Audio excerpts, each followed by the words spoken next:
You don't have to spend a week at the beach to get gorgeous summer highlights. Hairstylist Michaela, she's the owner of Wicked Salon in West Springfield, one of the owners. We're sans Fred today, but she joins us to share more. Michaela, nice to have you here. Thank you so much. So we've got our models, Sabrina and Val, long hair and short hair. Now, a lot of people think when you're out at the beach for a week, you get those natural sun-kissed highlights. Exactly. But you don't have to sit out in the sun for a week to get them. No, you don't. You just need to come to Wicked Salon, and I will give you some natural sun-kissed highlights.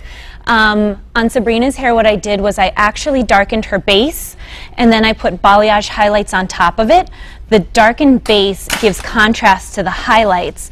The highlights are a little bit softer on top, and they gradually get lighter, so it looks like the sun did it. Right, so it's purposely done that way to give it that beach sun-kissed Yes. look. And so it does take, you know, some time to make sure that you are getting it in all the right places so that it looks natural. Exactly. And that's for long hair, so she does have that ombre look that looks natural. Tell us about Val's hair. Okay, so Valerie has a sprinkling of silver. So what I do, instead of covering up with a single process, I actually work with it. I do highlights and lowlights on her hair, and I just blend everything to make it look natural.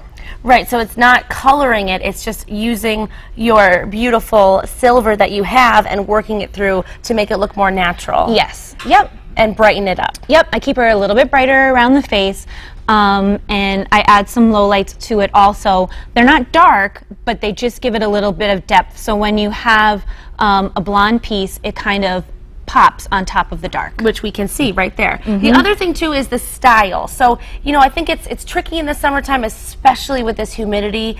You don't even feel like doing your hair. It is. Like, or you could rock a nice high bun like you and it looks fabulous. That's exactly what I was doing today. Tell us about how you got that volume in Val's hair. Okay, so what I did was I added a thickening spray to Valerie's hair. It's very lightweight, so you don't feel it.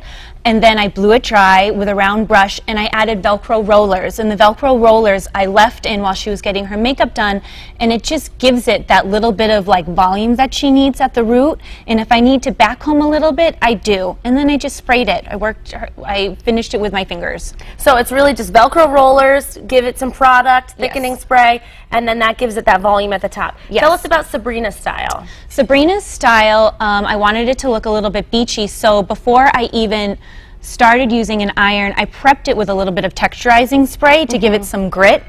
I went in with a 1-inch barrel curling iron, and I just loosely curled it, and same again, I used my fingers to really give it that texture. I sprayed a little sea salt spray in it also, so it didn't look too perfect. And so sometimes a lot of times I think, especially in the summer, less is more. Definitely. And it's using the right products to achieve the look that you want. So if you want to look like you came from the beach, use sea salt spray, right? And no one will know. Exactly. Because we love the way our hair looks after the beach, right? I mean, I don't, but I'm sure it's gorgeous hair like yours. So that's how you can get that look like you were at the beach without actually going. Exactly. Wonderful. So that's highlights. Coming up, we're going to show you a really easy to do braid that will also take all of the stress out of styling your hair in the summertime. More Massive